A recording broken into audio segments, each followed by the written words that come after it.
Pronto, estamos online, estamos gravando a partir desse momento. Como é que vocês estão? Vocês estão hidratados? Vocês beberam água? Vocês estão cuidando da pele? Estão tomando um solzinho, porém sem sair de casa? Ainda não bebi. Tu ainda não bebeu água hoje? Bebi não. O senhor me lembrou de beber água agora também. Eu espero, vão. Não bebi água. Eu vou esperar aqui. Largada as 2 traços. minutos. Vão beber água. E você que está vendo pelo YouTube, vai beber água também. Necessário.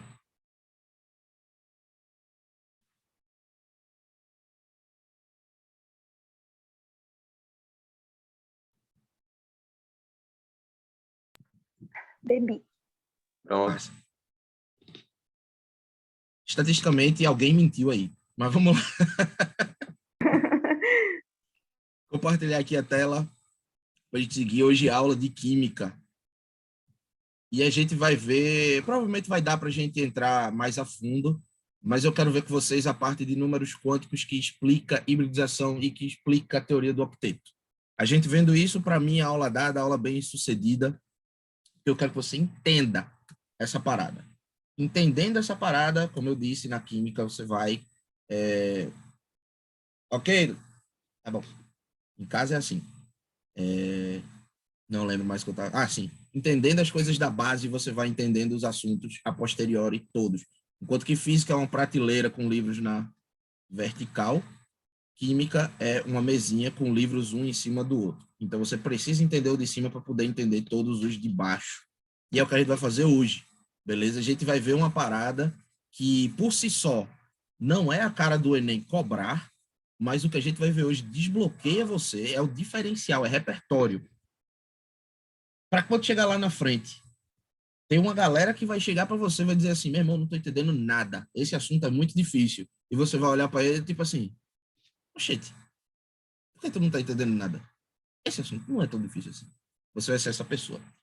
Alright? Então vamos lá. Tá ligado que a teoria do octeto diz que... Meu Deus, eu tava estudando isso. Oi, perdão? Eu tava estudando isso. Olha aí, veio preparada. Diz que todo átomo, ele tende a ficar estável quando ele tiver 0 elétrons na última camada ou 8 elétrons na última camada. Você concorda comigo? Sim. Só que, na real, quando ele tem 0 elétrons, o que acontece é que ele vai ter 8 na camada anterior. Lembra que a gente viu isso? Sim, sim. Só explicitando aqui, você tem um núcleo, aí primeira camada, segunda, terceira. Se você tiver 0 elétrons na terceira, a terceira camada não existe mais, e aí na anterior você tem 8 elétrons. Porque na primeira camada cabem 2 elétrons, veja isso aqui, você não precisa saber, essa é uma informação que tem aí disponível, tranquilo, em qualquer videoaula na internet e tudo mais. Então a gente não vai perder tempo decorando isso agora, beleza? Você decoreba, você vai absorver conforme você vai treinando, você vai usando. A segunda camada cabem 8 elétrons. A terceira camada, e aí? 18 elétrons. Aí pronto, se nessa que cabem 18 você tiver 0, na segunda você vai ter 8. Concorda? Agora eu vou fazer uma cabulosidade aqui, uma pergunta cabulosa. E se por acaso esse elemento não tiver 3 camadas? E se ele chegar a ter uma quarta camada? E na quarta camada cabem 32 elétrons. E aí você tinha, sei lá, só um elétronzinho aqui. A tendência... Primeiro, se você tem 4 camadas e um elétron na última camada, qual é a família desse elemento? A família 1A. 1A, porque tem um elétron na última camada. Agora, mais difícil, que eu não pedi para vocês decorarem a tabela periódica ainda, porém vou pedir, é uma das pouquíssimas coisas que eu peço para os meus alunos decorarem ao longo do ano. Que elemento é esse?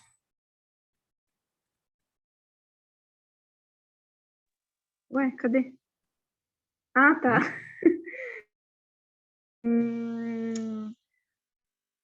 Não sei, Vamos lá, tá? é hidrogênio ou hélio? Não, nenhum nem outro. A tabela periódica, o lado esquerdo dela é assim. A família 1A é essa aqui, beleza? A gente sabe que ele está aqui, que ele é um desses da família 1A. Agora, qual da família 1A? Aí você conta a quantidade de camadas que ele tem. Se ele só tivesse uma camada, ele seria o hidrogênio, que não é da família 1A. A gente vai ver quando a gente for falar de ligações, tá? Aí, se ele tivesse duas, ele era esse cara aqui, que é o lítio. Se ele tivesse três, ele seria esse cara daqui de baixo, que seria o sódio. Como ele tem 4, ele é o cara que está abaixo do sódio, que é o potássio. Bom dia. Tem alguém que entrou aí e está andando. Deu para entender por que esse cara aqui é o potássio? Como é que Meu acha? Deus, não, eu tava ligado. Diga aí, diga aí. Bom dia, minha gente. Relaxa, a gente só viu o teto. Deu para entender aqui porque é que dá para a gente descobrir que elemento é só sabendo quantos elétrons ele tem na última camada e quantas camadas ele tem? Todo mundo de boa com isso? Agora a pergunta é, sabendo que ele é da família 1A e que ele tem tendência a perder esse elétron, quantos elétrons ele vai ter na última camada depois que ele perde? 18? Que foi o que você colocou ali? Essa é a resposta 7? que eu estava procurando. Não. 18. Eu quero que você diga 18, por quê? Porque nessa última camada, nessa penúltima, no caso, na terceira camada, cabem 18. Mas ele vai ter 8. Nessa camada aqui só tem 8. Quando ele tem esse elétronzinho aqui. Não. Ninguém entendeu nada. Acho que eu entendi. Se não tivesse essa última camada, ia ser 8. Sim, mas a questão é, cabem 18. Veja, quando Não, se tivesse a camada, ia ser 8. Se não tivesse, ia ser 18. Veja bem, os elétrons não somem. Vamos pegar aqui de novo, aqui de amarelo, o exemplo anterior. Se você tiver um elétron na terceira camada e perde, aí a terceira camada deixa de existir. Então, a última camada virá a segunda. E a segunda cabem 8 elétrons, então obedece o octeto. Você fica com 8 elétrons na última camada.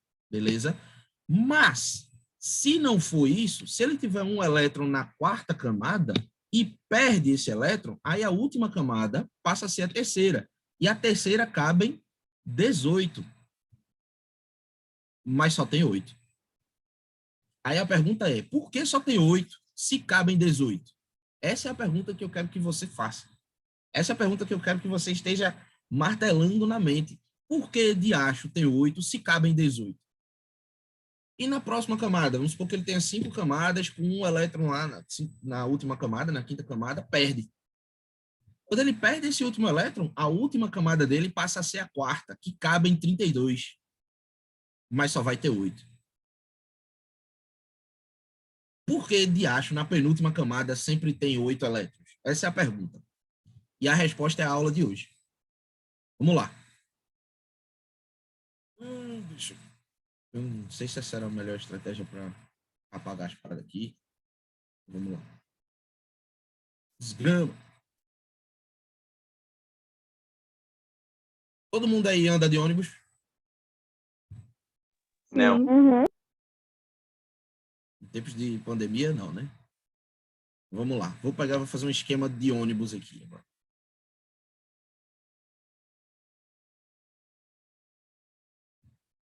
Isso aqui é um ônibus. Aí o ônibus tem aquelas cadeiras atrás que são mais altas, né?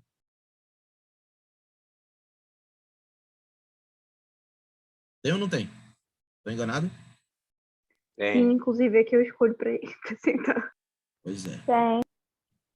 Vou fazer tridimensional aqui para dizer que elas são as mais altas.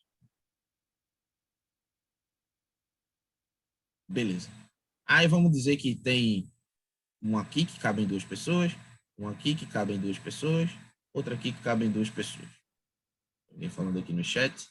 Vamos observar. Gito, a câmera tá ligada, fica aparecendo tu. Ela tá ligada. Ela sabe Meu disso. Deus, peraí, como é que desliga? Ah, sim. Eu não sabia, minha gente. Sim, tu não sabia que tua câmera tava ligada. Tu falou, Eu meu tô Deus, tá ligada. perturbada hoje, desculpa. Eu pensei que era de boa. Quem quiser ligar a câmera aí, fica à vontade também, tá? Não tem besteira com isso, não. Mas se quiser deixar desligado, também não tem besteira. Pronto. Aí aqui é a porta de entrada e aqui é a porta de saída. Alright. Esse é o nosso ônibus. Aí uma informação importante para você ter é que aqui tá sol, assim.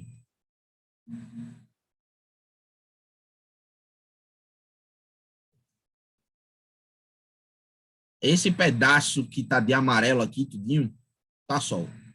Esse outro pedaço aqui tá sombra. Beleza? Uhum. Alô? Fiquei mudo? Ah, certo. Ok. Então vamos lá. Se você é a primeira pessoa a entrar no ônibus, qual é o lugar que você escolhe? A da sombra. Certo. Aqui? Sim. Não. Mesmo Você sabendo que escolhe depois vai aqui. ficar sol. Esse é o lugar que você Mas vai. aí. Se você é a primeira pessoa a entrar no ônibus, você escolhe a cadeira que está mais alta, você escolhe sentar sozinha, mas não tem mais ninguém, então você vai querer sentar sozinha de todo jeito. Você escolhe sentar na janela e você escolhe sentar do lado direito. E na sombra. Vou até elencar aqui, ó. Você escolhe sombra. Você escolhe sentar só. Você escolhe sentar na cadeira alta. Você escolhe sentar do lado direito. E você escolhe sentar na janela. Essas são as 5 coisas que você busca quando você está escolhendo seu lugar no ônibus. Sentar na sombra, sentar só, sentar na cadeira alta, sentar do lado direito, sentar na janela. E como você é a primeira pessoa a entrar no ônibus, você pode sentar num lugar que embarque essas 5 diretrizes aqui, essas 5 características. Nesse lugar, você está ok com tudo isso. Você está a pessoa mais feliz desse ônibus. O ônibus pode estar lotado. Você vai ser a pessoa mais feliz desse ônibus. Ah, professor, por que sentar na janela? Porque você fica vendo o mundo, você fica refletindo. Você, sabe, a janela de ônibus tem aquela magia de você olhando e pensando, um dia eu vou ter um carro. Um dia no futuro essa porra vai ficar massa. Essa é a janela do ônibus. E por que você gosta de sentar do lado direito? Muito simples. Porque, assim, quando você espera um ônibus, você fica um tempão na parada. Quando o ônibus chega, você tá feliz. E sempre que o ônibus para numa parada de ônibus, tem uma galera lá na parada. Aí você fica julgando. Você olha e pensa, ó, fudido. Tá esperando o ônibus ali, ó, otário. Eu tava ali, agora eu tô aqui, otário. E é isso. Aí a Meu Deus, segunda parece pessoa... aquele negócio da parada de ônibus que tem um videozinho. Qual? Ah, não sei. Ah, então tá bom. Segunda pessoa que entra no ônibus, ela vai sentar onde? Onde é que você acha que é a segunda pessoa que entra no ônibus senta?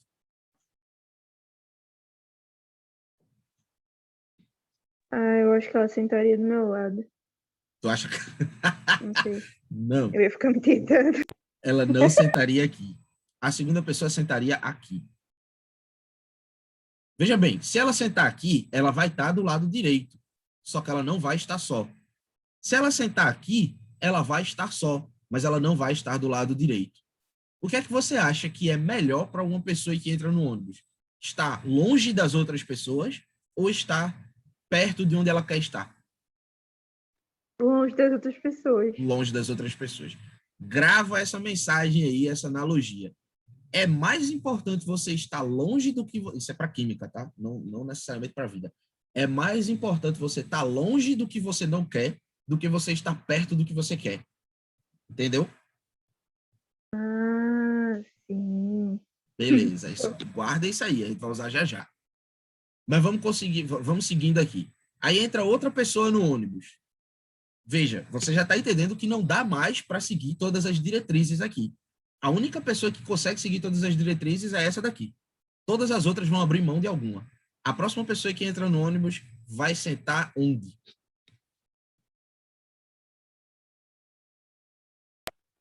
Atrás da pessoa dessa primeira cadeira. Atrás na frente, né? No caso, o ônibus à frente é aqui. Eu acho que Aí ela é? vai na direita, na minha frente. Aí. Ela senta aqui, né? Por quê? Isso. Só não tá na cadeira alta, que é uma posição de privilégio dentro do ônibus. Mas ela tá na sombra, tá na direita, tá sozinha e tá na janela. Próxima pessoa que entra, Sim. vai sentar onde? À esquerda dela? Aqui ou aqui? Não, do outro Na banco. outra esquerda. Vai Vai sentar ficar longe. aqui. Perfeito. Porque é mais importante você estar longe do que você não quer do que você estar perto do que você quer. Não é assim? Beleza. Chega um momento que as outras pessoas vão entrando. Então, beleza. Acho que fica claro que a próxima pessoa vai sentar aqui, porque aqui tá sol. Tá do lado direito, mas tá sol, não tá? O que é que você prefere? Ficar na janela do lado direito julgando os outros no sol ou ficar na janela do lado esquerdo sem julgar os outros na sombra? Na Na sombra. sombra. Então, você está entendendo que isso aqui é um exercício de priorização. Aham. Sim. Próxima pessoa vai estar aqui, ó. Aí agora é que começa a ficar interessante. Próxima pessoa que entra vai sentar onde? Depende. Sendo você, onde é que você sentaria? Eu sentaria Eu na sento no sol. frente. Eu sentaria na frente da pessoa, da segunda pessoa, do lado direito. Uhum. Serviu a minha Eu analogia. sentar do lado da pessoa lá atrás. Na real mesmo, o que acontece na minha experiência é que a maioria das pessoas, elas passam a sentar aqui e aqui. Porque ainda assim você pega uma posição de privilégio. Melhor do que sentar no sol. Mas quando a gente está se tratando de química, é mais importante você estar longe do que o que você não quer, daquilo que você não quer, do que estar perto do que você quer. Aí a próxima pessoa que entra no ônibus, sendo ela um elétron, ela tá lascada. Ela vem para cá. Eu sou um elétron. Eu também seria, sou antissocial assim. E a outra pessoa vem para cá. Beleza, todo mundo conseguiu compreender mais ou menos aqui a mecânica disso aqui? Sim. Uhum. Alright, e aí todo mundo fica tipo, tá, professor, mas e daí? Vamos pro e daí agora. Agora não é mais um ônibus, agora é um elétron. Agora não é mais um ônibus, agora é um ônibus. Beleza. E travou. Travou de novo. Beleza. Alright. Aqui o núcleozinho do nosso elétron. Do nosso átomo. Hoje eu tô a miséria.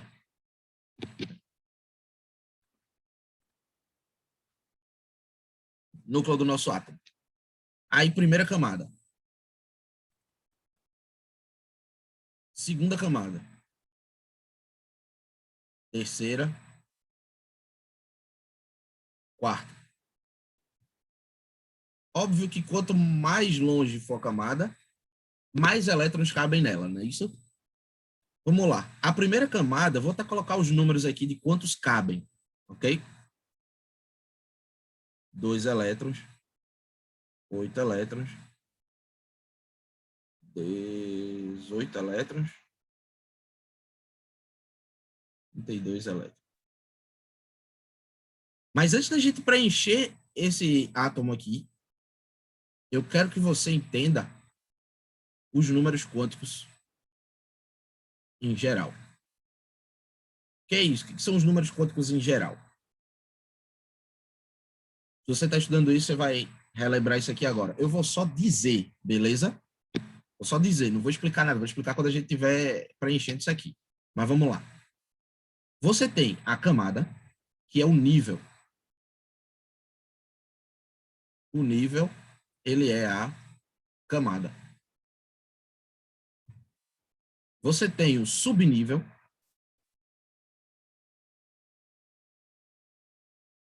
que é parte da camada. Você tem o orbital, e agora é que começa a complicar um pouquinho. O orbital, em tese, ok, ele é parte da subcamada. No caso do subnível.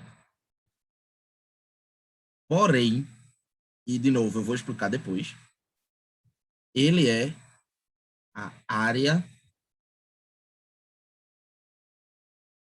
de influência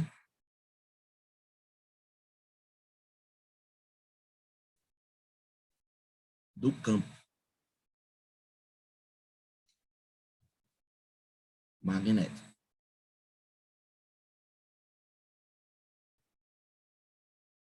Vou até escrever mais.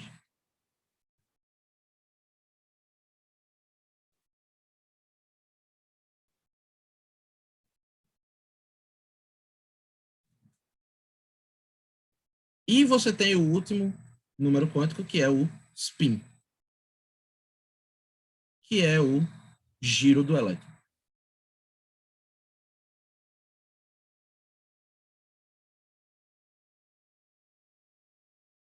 Você está ligado que a Terra ela tem um movimento de rotação e de translação, não é isso? Vocês querem 10 centavos de tempo para copiar essa parada aí ou tira print depois? Vou tirar print. Dá para tirar print. Show de bola. Então vamos lá. Você está ligado que a Terra tem um movimento de rotação e translação, não é isso? O movimento de translação, você tem o Sol e você tem a Terra girando ao redor do Sol, translação. Mas ela também tem um movimento de rotação, que é quando ela gira em torno do próprio eixo. Não é isso? Sim. Beleza. Troque Sol por núcleo e é a mesma coisa no átomo. O elétron, ele orbita o núcleo, mas ele está girando em torno do próprio eixo. Um elétron também tem um movimento de translação e de rotação. Filé aqui? Sim. Só que tá ligado que você pode ter um movimento de rotação no sentido anti-horário ou no sentido horário. Tem alguma música tocando aí, gostei. Foi meu irmão que ligou a televisão agora. E isso aqui é meio que... Tudo bem, na física quântica a gente consegue determinar o que é que faz o giro ser para um lado, ser para o outro. Na verdade, a física quântica, essa parada aqui a gente já descobre que não é bem assim. Mas para nível médio, para Enem, essas coisas, a gente só vai aprofundar até aqui, beleza? O que determina se ele vai girar no sentido anti-horário ou no sentido horário, para quem está olhando de cima? Aleatório. A gente não sabe. Beleza? E o spin é isso. É o giro do elétron. Ele pode estar girando tanto para um lado quanto para o outro. Concorda? Sim. Então a gente vai dizer que esse spin ele pode ser menos meio ou ele pode ser mais meio. O que é menos meio ou mais meio? Menos meio, esse aqui é convenção. Você pode trocar um pelo outro, não tem problema. Só serve para dizer se vai ser igual ou diferente. Menos meio, igual. Mais meio, igual. Menos meio, mais meio, diferente. E a gente vai convencionar aqui que menos meio é quando o elétron está girando para cima, no sentido anti-horário. De novo, eu estou colocando todas as sementinhas, mas eu ainda vou explicar direitinho como é que tudo isso se encaixa, beleza? Quando a gente for preencher aqui o átomo. E o mais meio, a gente vai dizer que é ele girando no sentido anti-horário, aliás, horário, para baixo. Aí, ok. O orbital é a parte do subnível que você tem influência do giro. Presta atenção aqui comigo. Eu vou dizer uma parada aqui para vocês, que a gente só vai estudar lá na frente, quando a gente estiver vendo eletromagnetismo em física, beleza? Mas eu vou dizer, eu quero que você coloque no seu coração, porque isso aqui não é tão difícil de aceitar, entender? Você vai depois. Não é tão difícil de aceitar. Movimento de cargas elétricas cria um campo magnético. Ok? Vou repetir. Sim. Movimento de cargas elétricas cria um campo magnético. Ok? Ok. Ok. O que é um campo?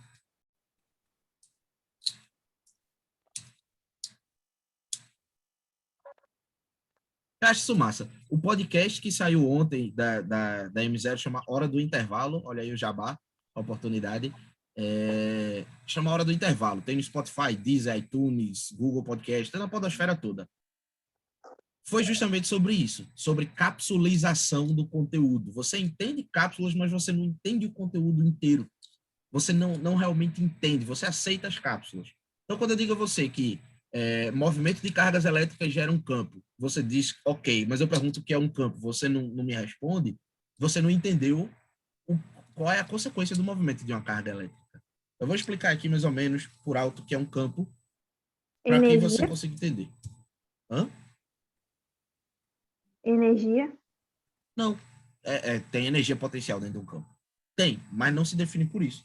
Campo é uma área de influência. Só isso. É uma área de influência. Veja bem, deixa eu te dizer.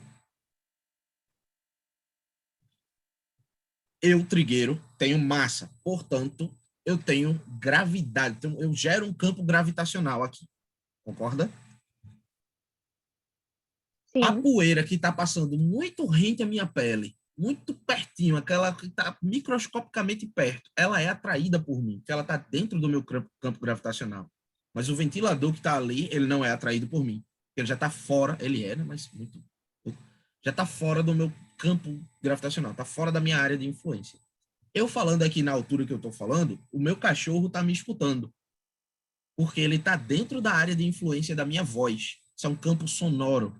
Mas a mesma fonte, com a mesma voz, no mesmo volume, não atinge o vizinho que está do outro lado da rua, porque ele está fora do meu campo de influência, ele está fora do meu campo sonoro. Deu para entender mais ou menos o que é um campo? É uma área de Sim. influência. Oi, perdão. Deu para entender? Show de bola. Então, campo sonoro é uma área de influência do som. Campo gravitacional é uma área de influência da gravidade. Por exemplo, a gente sabe que Saturno tem uma gravidade gigantesca, mas a influência da gravidade de Saturno na gente aqui na Terra é ínfima. Percebe? A gente está fora do campo, fora da influência prática do campo gravitacional de Saturno. A gente tem campo elétrico, que é uma área de influência elétrica. Você tem campo magnético, que é uma área de influência magnética. Dentro desse campo magnético, as coisas estão influenciadas pelo magnetismo. Fora desse campo magnético, as coisas não estão influenciadas por esse magnetismo. Tranquilidade aqui? Show. Alright, então vamos prosseguir. Agora as coisas vão começar, espero, a fazer sentido. Assim que a canetinha voltar a pegar, voltou a pegar. Vou botar essa parada para cá. Vocês não estão nem vendo esse negócio que fica aparecendo na minha tela o tempo todo, mas para vocês não aparece, não. Então vamos lá. Mesma coisa que a gente fez com o ônibus, a gente vai fazer com esse átomo. O primeiro elétron a entrar nesse átomo, você acha que ele vai entrar em qual camada? Na primeira camada. Ok, tá certo. É intuitivo. Agora vem a pergunta cabulosa. Por quê? Porque tá mais próximo. Boa, boa. Piquei.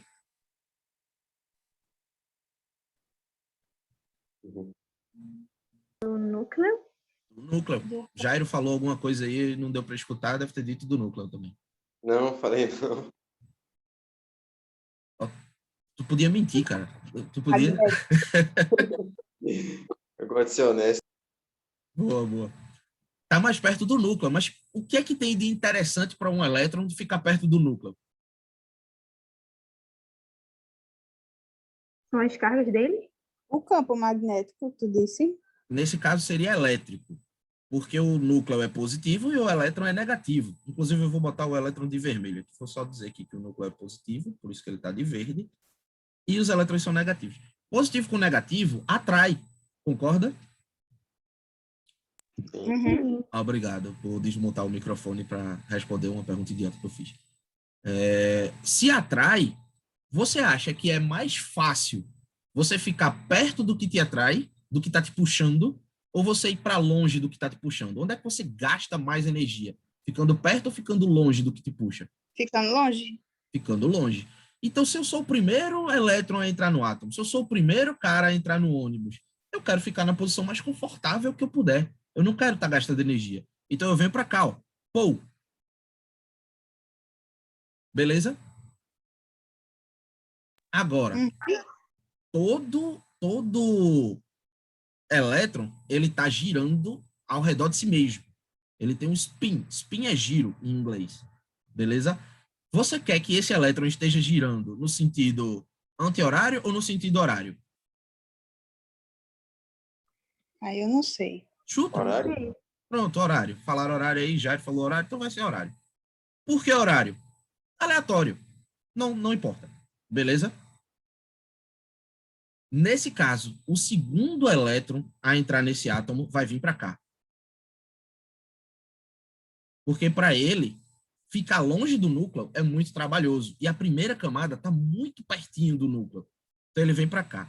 Agora, veja só. Agora, segura aí para tentar entender. Quando o primeiro elétron chegou aqui, tinha algum campo magnético nessa camada?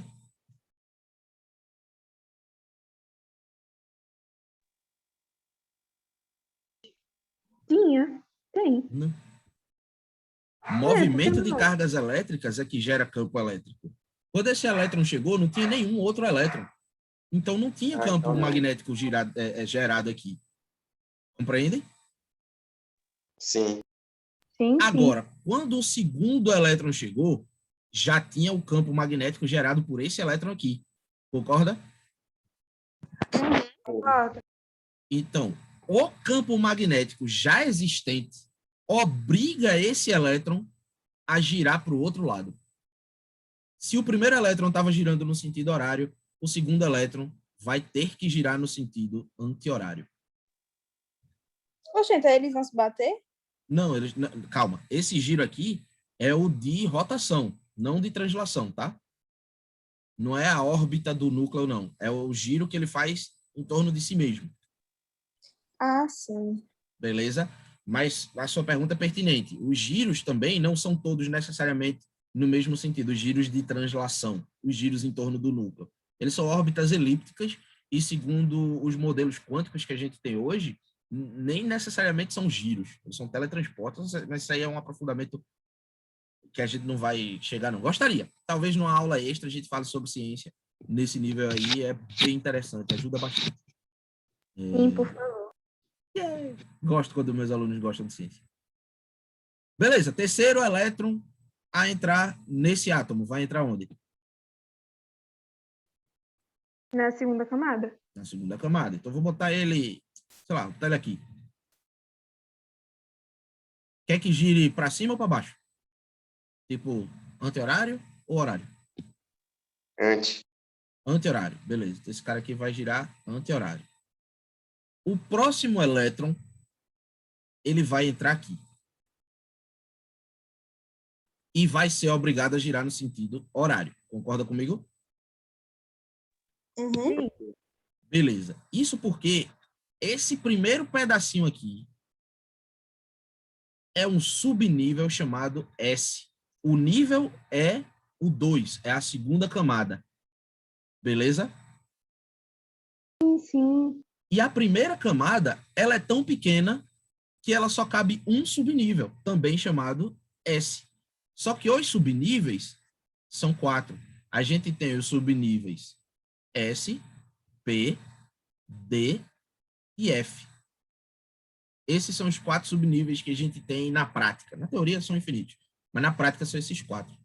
E cada subnível tem uma quantidade diferente de orbitais. Vou colocar aqui, ó, nos orbitais. O subnível S só tem um orbital. Calma, não expliquei o que é orbital ainda, mas você vai entender aqui. Eu só estou colocando aqui para quando eu explicar aqui, você sacar. O subnível P tem 3 orbitais. Então, vou botar... Peraí. Vou botar esse aqui mais no meio. Subnível S tem um orbital. Subnível P tem 3 orbitais. Subnível D tem 5 orbitais. E o subnível S, F, eu disse S, não sei, tem 7 orbitais.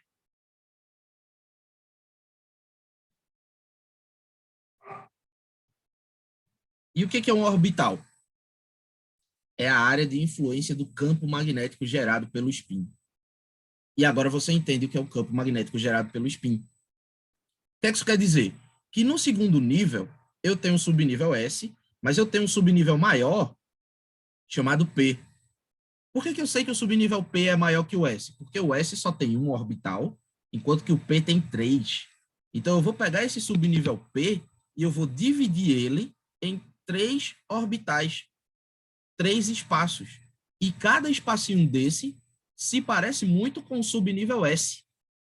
Consegue compreender essa parte aí? Subnível S só tem um orbital. Não, Subnível professor. P é como se tivessem 3 subníveis S.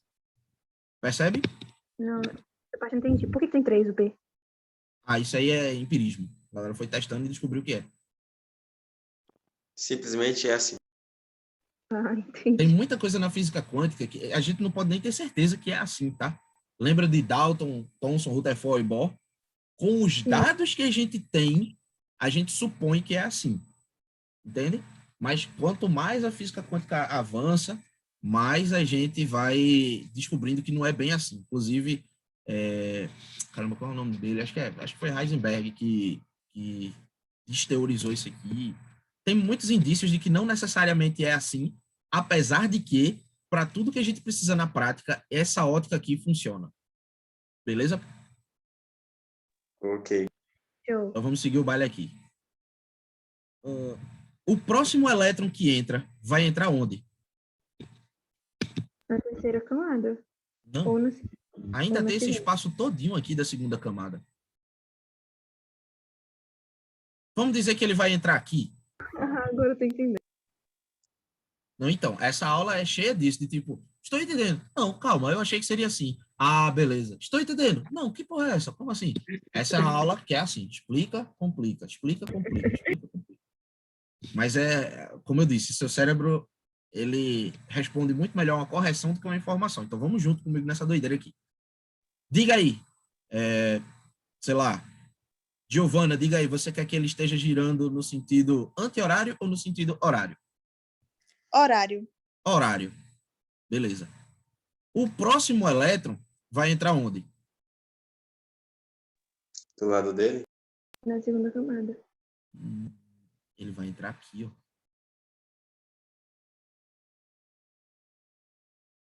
Por que ele vai entrar aqui? Presta atenção. Lembra do carinha do ônibus? Se tem uma cadeira vazia do lado, por que você vai estar do lado de alguém? Agora entendi. Aí, ó. Esse cara aqui, ele tá criando um campo magnético, não tá criando um campo magnético? Tá assim. E esse elétron entrar aqui, ele vai ser obrigado a girar pro outro lado, não é não? Sim. É, Porque ele entrou no campo do outro. Mas se ele entrar fora do campo do outro, ele não é obrigado a nada. Concorda comigo? sim, sim. Agora eu peço para você escolher. Você quer que ele gire no sentido horário ou anti-horário? Anti-horário. Pronto. Ele pode girar no anti-horário, ele pode girar no horário. A questão é, ele não é mais obrigado a girar num sentido próprio. Alright?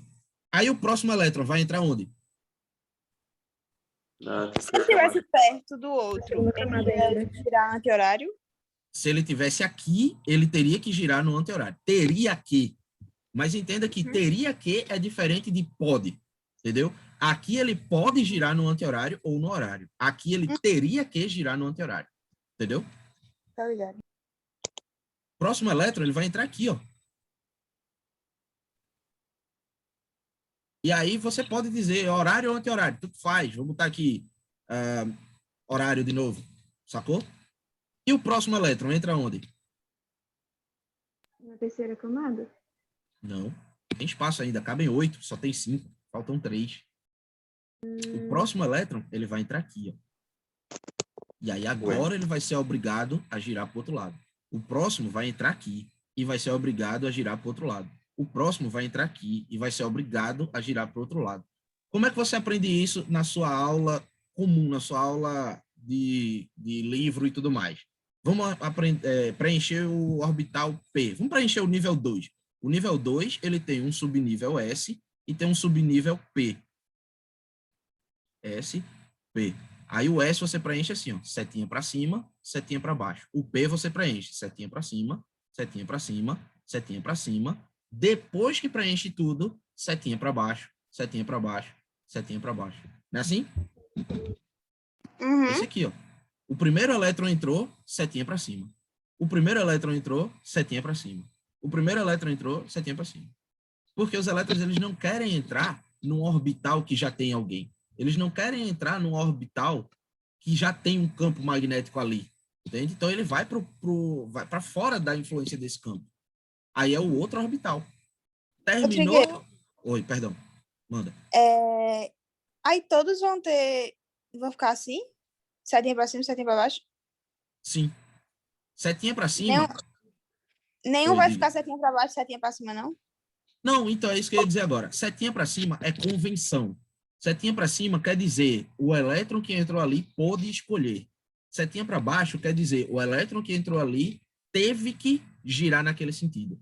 Entendeu? Uhum, Não entendi. quer dizer que setinha para cima é horário, setinha para baixo é anti-horário, não. É só o primeiro que entra, escolhe. O segundo que entra é obrigado. Sacou? Uhum. Beleza. Aí agora a gente vai para a terceira camada. A terceira camada, ela tem o nível 3, no caso, né? Ele tem um subnível S, vou botar aqui o S. Ele tem um P. E ele tem um D. Vou botar aqui os subníveis. O P tem...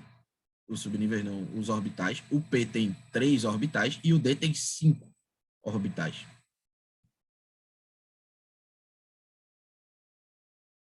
Tá encaixando certinho aqui, né, não? Aham, minha mente tá explodindo, assim. Tô tudo fazendo sentido na minha cabeça. Então, vai ter mais uma bronca pra gente explodir mentes agora. Vamos lá. Agora a gente vai já mais rapidinho, tá? Vamos preencher primeiro o S. O primeiro que entra, escolhe, não é isso? Então, vamos botar ele no sentido anti-horário. Por quê? Porque ele quis. O segundo que entra, ele não escolhe. Ele é obrigado a girar no sentido horário. Não é isso? Sim. Beleza. Exato. Preencher o subnível, vamos para o próximo subnível. O primeiro que entra, escolhe. Vamos padronizar aqui que o cara que escolhe vai girar no sentido anti-horário, só para ser mais rápido, e o cara que não escolhe vai girar no horário. Aí o próximo, você já sabe, vai entrar aqui. Vai girar no sentido que quiser também. O próximo entra aqui, vai girar no sentido que quiser também. Aí agora que não tem onde o elétron entrar nesse subnível, sem estar influenciado por um campo, ele diz, já que é para entrar, entrei. Aí gira no sentido obrigatório, forçado pelo campo que já existe ali. Compreende? Sim. Aí agora, o próximo elétron que vai entrar, ele entra onde? Vai entrar no subnível depois do D. No caso aqui, né? Isso. Agora eu quero ver choro. Porque o próximo elétron vai entrar aqui, ó.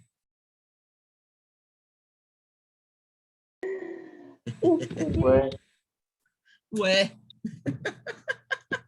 Como eu disse, descomplica, complica, descomplica.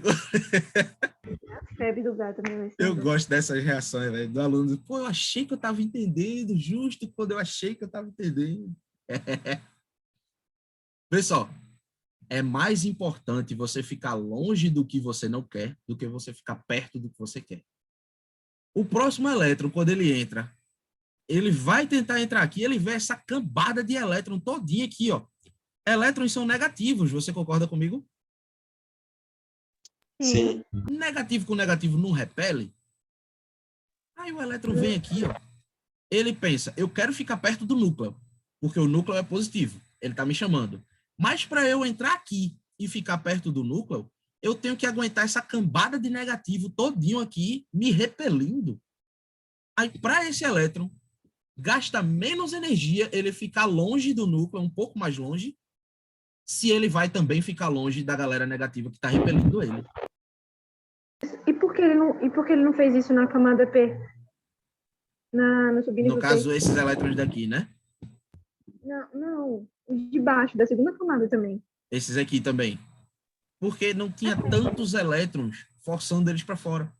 Apesar de terem elétrons, veja bem, esse cara aqui ele está bem mais perto do núcleo e a distância ela é elevada ao quadrado, beleza? Quando você vai calcular a força elétrica, é KQQ sobre distância ao quadrado. Lembra disso? E como a distância aqui é pequena, a força é grande. Então, para esse elétron estar aqui, perto do núcleo, o núcleo está atraindo ele com muita força. Já esse cara daqui, o núcleo não atrai com tanta força. Em compensação, já tem Por que atrai muitos os outros elétrons elétrons repelindo da ele. terceira camada? Ixi. Repete, por favor, que eu não escutei. Tá? E por que esses elétrons da terceira camada não fizeram a mesma coisa que o outro? Então, é uma parada que a gente vai ver quando a gente for ver ligações, que é elétrons andam em pares. Elétrons andam em pares. Elétrons andam em pares. E é por isso que os orbitais cabem 2 elétrons. Porque elétrons andam em pares. A gente vai ver hibridização também, porque elétrons andam em pares. Então, no momento que você começa a preencher um subnível, esse subnível vai ser completo, porque elétrons andam em pares. Então, se eu colocar um elétron aqui, o outro elétron vai estar mais estável ao entrar aqui também, a fazer um parzinho ali com ele, para poder completar e zerar o campo de... Isso aí a gente vai ver mais para frente, mas tem justificativa para isso, tá? Fora que, quanto mais elétrons eu coloco, mais complicado fica do próximo entrar. Se essa camada só tivesse um elétron, vamos apagar isso aqui tudo. Pronto. Essa camada só tem um elétron.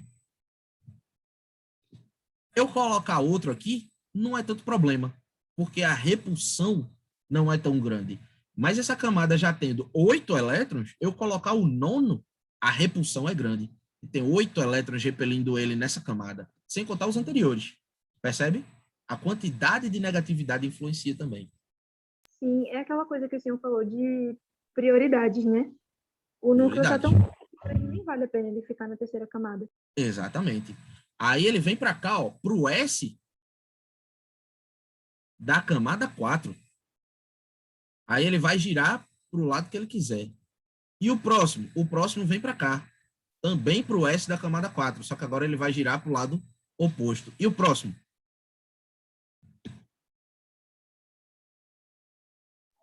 Repete aí. Eu botei ele, ó. Tem o S. Vamos botar aqui o P. O D. E agora o F da camada 4. Beleza? Quando eu quis colocar outro elétron, ele não veio para o D da terceira. Ele foi para o S da quarta. Concorda? Porque para ele é menos gasto de energia estar lá em cima do que está aqui. Aqui ele está um pouco mais perto do núcleo, mas ele está muito perto da galera que está expulsando ele. Então ele gasta muita energia para ficar aqui. Aí ele prefere vir para cá. É mais tranquilo para ele, mesmo estando um pouco mais distante do núcleo. E o próximo? O próximo vem para completar o subnível. Então ele vem para cá. E o próximo? Quero botar mais um elétron. Para onde ele vem? Para o subnível P. Então ele vem para cá.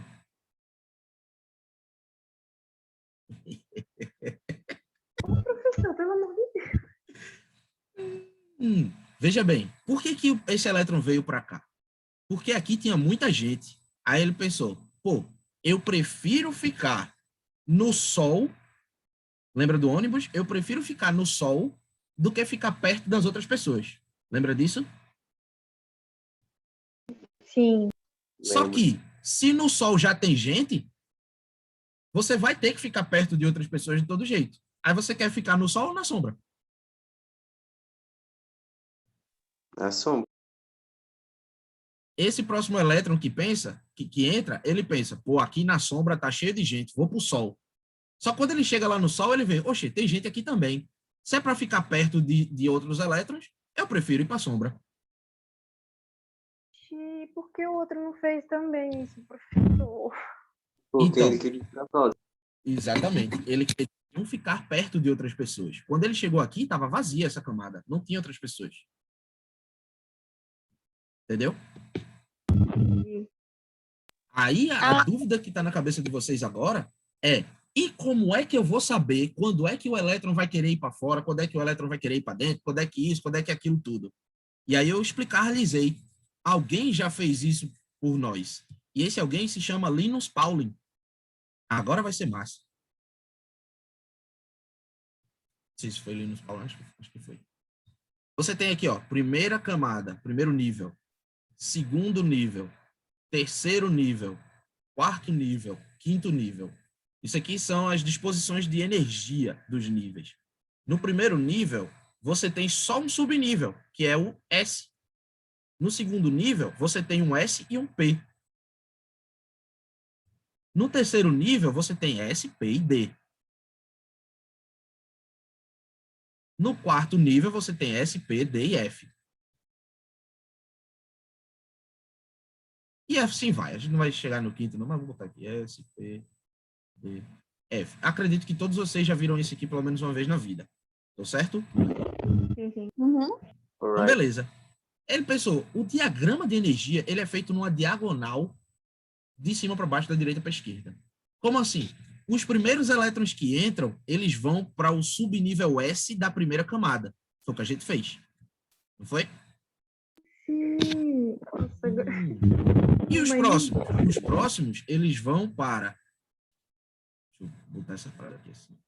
Vão para o subnível S da segunda camada, que também foi o que a gente fez. Os primeiros vieram para cá. Lembra disso? Aí passa. E os próximos? Os próximos vão para o subnível P da segunda camada. Também foi o que a gente fez. E os próximos? Os próximos vão para o subnível S da terceira camada, que foi o que a gente fez. E os próximos?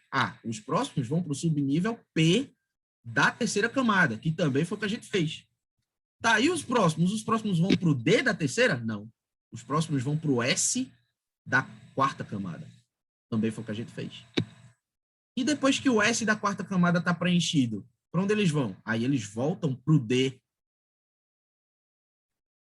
da quinta camada, da terceira camada. Tá percebendo? Depois que o D da terceira camada está preenchido, aí sim, eles vão para o P da quarta camada. Eles vêm para cá, ó. Preenche os 6. E depois que preenche os 6, ó, os 8. Não, é 6 mesmo, tá certo. Preenche os 6 daqui. E depois que tá aqui, ele vem para cá, pro D? Ou ele vai para a camada 5? Ele vai para a camada 5. Ele vai para a camada 5. E se eu te disser que só tem mais um elétron na camada 5? Quando perde esse elétron, tem quantos elétrons na camada anterior?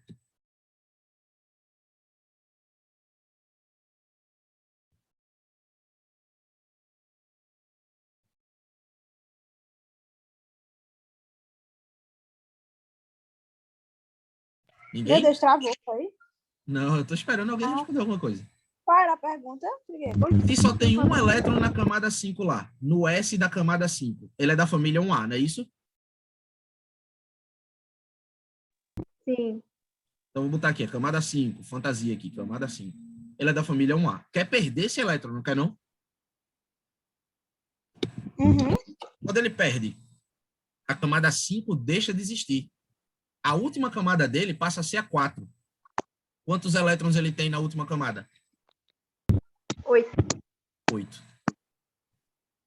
Porque o resto da camada não está preenchida ainda. Só preenche os subníveis S e P, para depois ir para a próxima camada. Depois que a próxima camada estiver cheia, é que você volta para preencher o D. Professor, mas e se a outra camada estiver cheia e ele perder todos os elétrons? Não perde. Porque se a outra camada estiver cheia, é mais fácil ele ganhar elétrons do que perder. Percebe? Tá conseguindo compreender? Sim, eu tô entendendo agora, realmente. Sentido. Depois de Respondeu. o meu professor. Oi, desculpa. Tá, tem alguém mastigando teu microfone aí, tá falando um barulho, não tô entendendo nada que tu tá falando. Eu falei que agora tá fazendo sentido tudo que eu aprendi de química. Tô aqui para isso. Galera, foi bem rápido. São 11h08, mas a gente já viu tudo que a gente tinha para ver na aula de hoje, que era números quânticos. Veja bem, em momento nenhum a gente estressou números quânticos. Em momento nenhum a gente ficou falando muito de nível, a K, L, M, N, O, porque nomenclatura assim, decoreba, não vai cair no Enem, não cai, não tá nem na cartilha. Mas a gente entendeu o que é um nível, o que é um subnível, o que é um orbital e o que é um spin. O que é o nível? É a camada que ele está. O que é o subnível? É o pedaço dessa camada que faz coerência.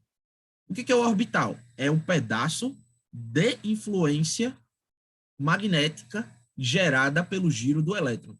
E o que é o spin? É o giro do elétron. Se ele está girando para um lado, se ele está girando para o outro. Se ele escolheu o giro dele ou se ele foi abrigado pelo campo já existente. Todo mundo entendeu, então? Níveis quânticos? Números quânticos? Sim. Pronto. Aí agora o resto é nomenclatura. Nomenclatura eu vou falar aqui só por descarrego de consciência, mas eu acredito que nunca vai cair no Enem, não. Beleza?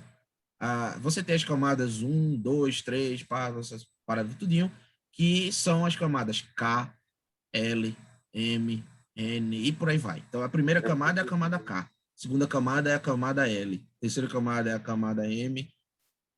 A quarta é a camada N e por aí vai. Por que, Trigueiro? Não sei. Nunca me explicaram. E sempre que eu pesquiso, eu só encontro coisas dizendo é assim. Nunca me disseram por que é assim. Deve ter um motivo interessante. Eu só não achei ainda.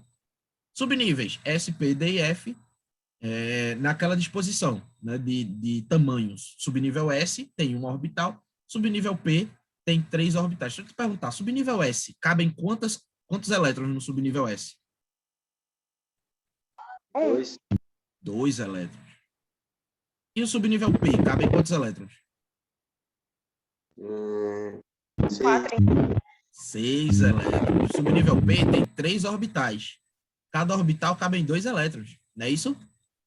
Ah, Aí você pega a segunda camada, ela tem um subnível P e um subnível S, né não? Por isso que na segunda camada cabem 8 elétrons. 2 do S, 6 do P. Percebe? Tá. massa. Beleza. E aí no subnível D, cabem quantos elétrons? D.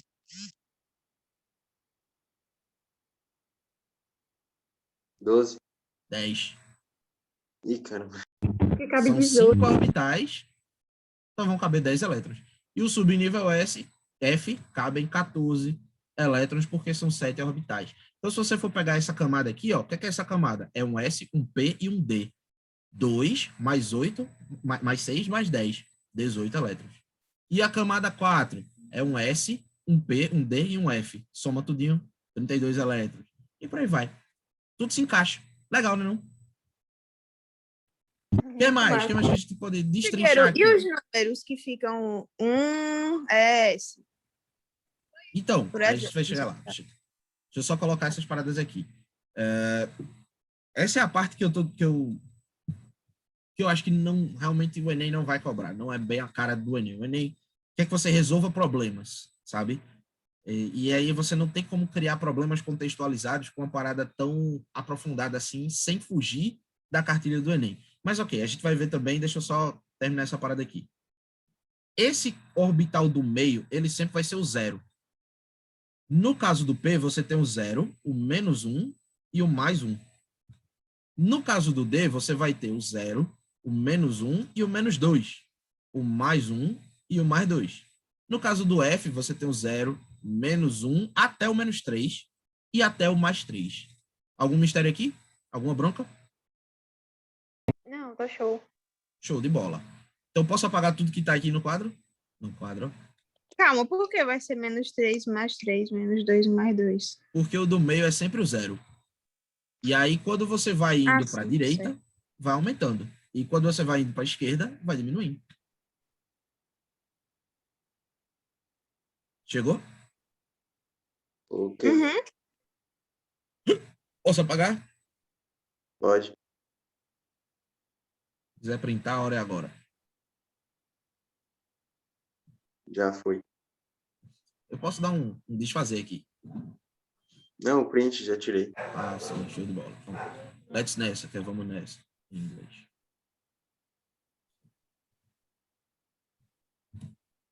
Beleza.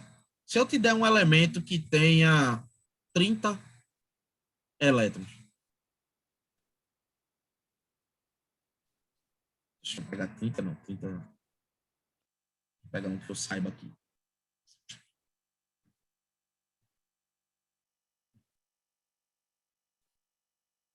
(17 elétrons. Vamos lá. 17 é um bom número. 17 elétrons. Que elemento é esse? Como é que a gente faz? É carbono? Não sei. Eu realmente chutei um aqui que eu acho que vai dar. Minha única preocupação é não cair na família B, nas famílias B. Tem que ser de 1A a 8A, sem passar pela B. Esse eu não sei qual é. Como é que a gente faz? Muito simples. A gente vai fazer o diagrama de Linus Pauling. A gente sabe que ele tem uma camada, duas camadas, três camadas. Não deve chegar na quarta, mas vamos botar aqui. Aí você tem o... Vou botar de cores diferentes para ficar mais bonitinho. Vou botar de verde aqui. Você tem na primeira camada só um S. Na segunda camada você tem o quê? Diz para mim aí.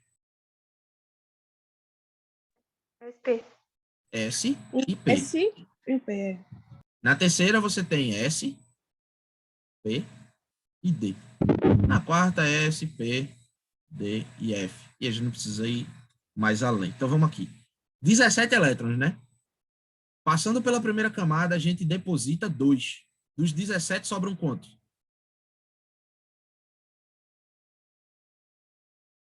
15. 15. Por quê? Porque a gente deixou 2 elétrons na primeira camada, não foi? No subnível S da primeira camada. Sabe como é que a gente diz que no primeiro, na primeira camada, no subnível S, a gente deixou 2 elétrons? A gente diz assim, ó, 1, S, 2. Na primeira camada, no subnível S, a gente deixou 2 elétrons. Então segue o baile. Vem pra cá. Pá. A gente vai deixar mais quantos elétrons aqui?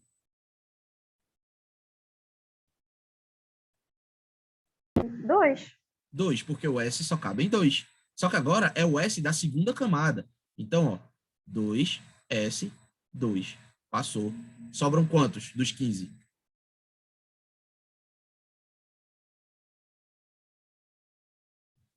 13. 13. Obrigado pela participação aí. Beleza. E aí agora a gente volta para cá. 2P. Quantos elétrons eu deixo aqui no P? 6. 6. Então, ó, no nível 2, no subnível P, eu deixo 6 elétrons. Não é isso? Dos 13, sobram quantos?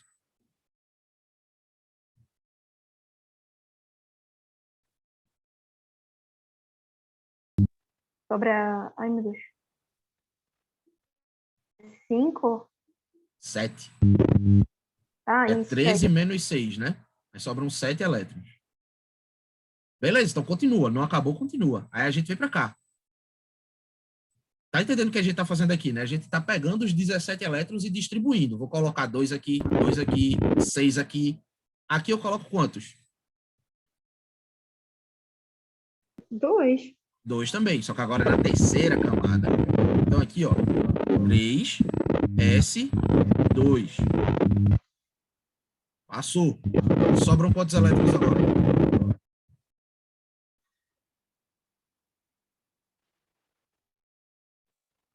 5? Diz para mim.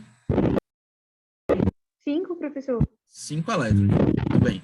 Aí agora a gente vai voltar para cá, né? Para cima, para o P. Quantos elétrons eu deposito aqui no P? 6. Mas aí, no caso, vai só botar 5, porque eu tenho, né? 3P, 5. Perfeito. Vai ser aqui. Então, na última camada, ele tem quantos elétrons, esse elemento aqui? Tem quantos elétrons na última camada dele? 5. Não. A última camada dele é a terceira camada. E na terceira camada, ele tem 7 elétrons. Percebe? A última camada não é o último subnível. O último subnível, ele tem 5 elétrons. Mas a última camada, ele tem 7. Consegue compreender isso aí? Pronto. Então, qual é a família desse elemento? 7A.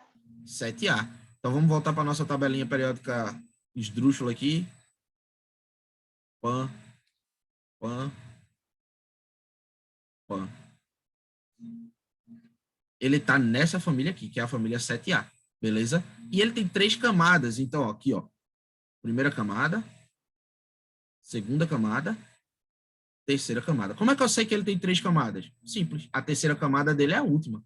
É só você olhar aqui, ó. Terceira camada. Não tem 4S e alguma coisa. Ele parou na terceira camada. Então, a família 7A, no primeiro nível dela, ela não tem ninguém. No segundo é o flúor. No terceiro é o cloro. Então, esse elemento que tem 17 elétrons é o cloro. Como é que a gente sabe disso? Fazendo a distribuição eletrônica. Isso aqui é distribuição eletrônica. Vem da prioridade energética dos elétrons, que vem daquela parada toda que a gente viu desde o ônibus até o preenchimento daquele átomo. Tá ligado que tá tudo conectado, tabela periódica, números quânticos, diagrama de Linus Pauling, essas porra tudinho. Legal, não? Acho isso massa. Beleza, pessoal. Acho que vou encerrar por hoje. A gente viu com louvor tudo que eu queria ter visto. Achei que ia demorar muito mais, porque esse assunto é cabuloso. Deixa eu levo. É pra Camila, é? Tá bom, eu levo. Eu levo quando ela pedir, pode deixar. Desculpa. Sim, voltando. Não lembro mais. Sim, esse assunto ele é cabuloso. Ele é uma parada meio... É difícil de você imaginar que os alunos vão entender rápido, porque é uma parada que a maioria dos alunos nunca viu dessa forma, nunca viu de dentro para fora, sabe? É sempre de fora para dentro. Você não entende o cerne para depois ir percebendo o que as pessoas fizeram com aquilo. Você primeiro vê o diagrama de Linus Pauling e depois você vai tentando conectar com as outras coisas. Mas, ó, eu sei, velho, eu acho que foi bem sucedida a experiência, né? E aí, deu certo? Alguma dúvida? Hora das perguntas. Deu. Por isso que eu falei para o senhor que minha mente estava explodindo, porque no colégio você entendia a situação, mas não sabia o porquê. Era só um padrão, assim, tipo, é assim porque é e pronto. Mas assim, eu tô dando aula... Oi, desculpa. Pode falar. Não, eu tava só concordando. Eu tô dando aula aqui para 4 pessoas. Na escola, são pelo menos 30 numa sala. É muito diferente a dinâmica, sabe? É muito difícil para um professor também abandonar um aluno. Saber que o aluno não está compreendendo muito, e principalmente aquele aluno que não vai perguntar, aquele aluno que desiste fácil. Aí o professor pisa no freio um pouquinho, prioriza aquilo que vai cair e tudo mais. Eu já dei aula em escola em algumas experiências e não dá, simplesmente não dá para ensinar dessa forma. Não é que os professores de escola, ou até de cursinho também, não sabem, ou não conseguem, ou não querem. É porque é complicado mesmo, é difícil. É um privilégio que a gente tem no foco. A gente tem essa proximidade com o aluno. Infelizmente, hoje tem bem pouca gente, inclusive. Uma aula que eu acho bem interessante. Mas essa proximidade é que faz com que a gente possa ver os assuntos dessa forma. E aí até parece que a gente está perdendo tempo no início, mas eu garanto que com a quantidade de horas que a gente vai ter ao longo do ano, se comparar com pessoas que não veem dessa forma, a gente vai ganhar milhagem em cima deles, a gente vai distanciar do concorrente. Isso aqui pode dificultar um pouco, mas facilita muito o entendimento lá na frente, principalmente quando o professor de física e de química é o mesmo. Então, quando a gente for ver física elétrica, eu vou chamar atenção para isso que a gente viu hoje. Vou falar de elétrons, de camadas e tudo isso, e a gente vai viajar juntos mais para frente também. Mais dúvidas? Professor, qual é o nome do tema dessa aula de hoje? Oi, não entendi. O nome do tema dessa aula de hoje, qual é? Números quânticos e diagrama de Linus Pauling. Diagrama de quem? Linus Pauling. Vou botar aqui no chat. É Linus Pauling.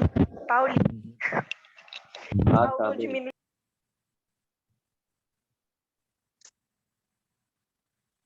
Então, fechou? Fechou. Valeu, professor. Novo. Tchau, É Trigueiro. nóis. Obrigado. Até a próxima, galera. Abração para vocês. Bebam água.